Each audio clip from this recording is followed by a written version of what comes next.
Hello guys. तो आज हम सीखने वाले हैं कंप्यूटर मेमोरी का मुख्य पार्ट जिसका नाम है रैम और रोम। हम रैम और रोम के बारे में पिछली वीडियो में जान चुके थे, रैम क्या होती है, रोम क्या होती है। आज हम जानने वाले हैं रैम और रोम में क्या अंतर है, डिफरेंस बिटवीन रैम एंड रोम। ठीक है, तो ये महत्वपूर्ण पार्ट है। ठीक है, तो आज मैं आपको कुछ पॉइंट्स बताने वाला हूँ जो हर एक एग्ज़ाम में पूछा जाता है। इनमें से हर एग्ज़ाम में क्वेश्चन आने वाला है। ठीक है, तो चलते हैं। तो सबसे पहले हम देखते हैं रैम और रोम। ठीक है, तो पहले हम जानेंगे कि रैम में क्या अंतर होता है और रोम में क्या अंतर होता है। ये हमारे लिए एक महत्वपूर्ण टॉपिक है जो हर एग्ज़ाम में पूछा जाता है। तो हम सबसे पहला टॉपिक है हमारा रैम।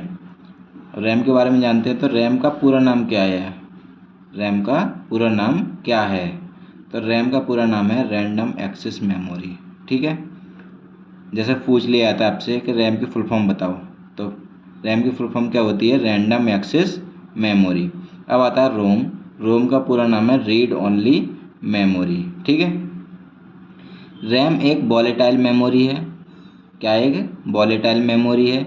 और रोम एक नॉन वॉलेटाइल मेमोरी है। दो अंतर आपको समझ में आए होंगे।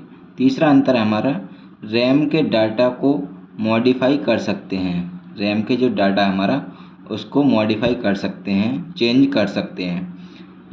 रोम के डेटा को मॉडिफाई नहीं कर सकते, उसे चेंज नहीं कर सकते हैं। ठीक है, चौथा अंतर है हमारा, रैम की डाटा स्टोरेज क्षमता बहुत अधिक होती है। इसकी जो स्टोरेज क्षमता है, कैपेसिटी है इसकी, वो बहुत अधिक होती है, यानी कि हाई होती है। और रोम की जो डाटा स्टोरेज क्षमता है बहुत कम होती है, यानी कि लो होती है।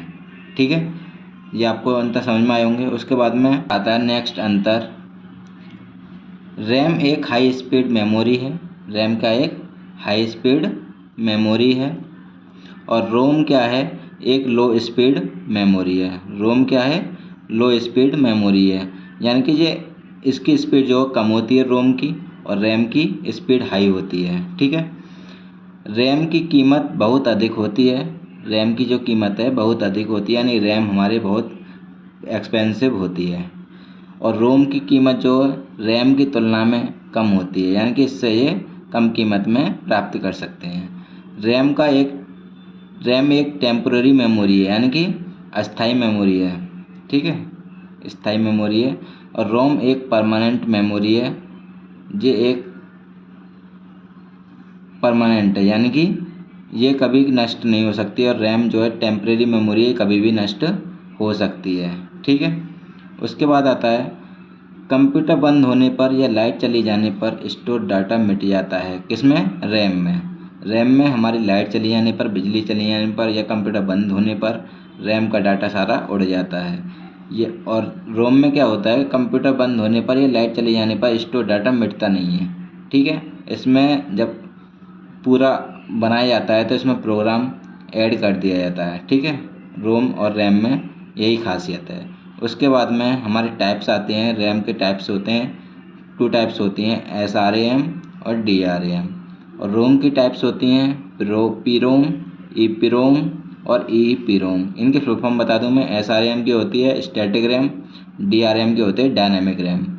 ठीक है, आपको दिख रहा होगा। और PROM की होती है प्रोग्रामेबल रीड ओनली मेमोरी। रोम को ओनली पढ़ा जा सकता है, लिखा नहीं जा सकता। और रैम को क्या होता है, हम लिख भी सकते हैं, पढ़ भी सकते हैं, दोनों काम कर सकते हैं। तीसरी हमारी फुल फॉर्म है EEPROM, यानी कि electrical erasable programmable read only memory. यहाँ तक ये वीडियो आपको अच्छे से समझ में आई होगी। रीड करके जाना है जिससे आपको एग्ज़ाम में हेल्प मिल सके। ठीक है, तो आज की वीडियो में बस इतना ही। फिर मिलते हैं नेक्स्ट वीडियो में नए टॉपिक के साथ।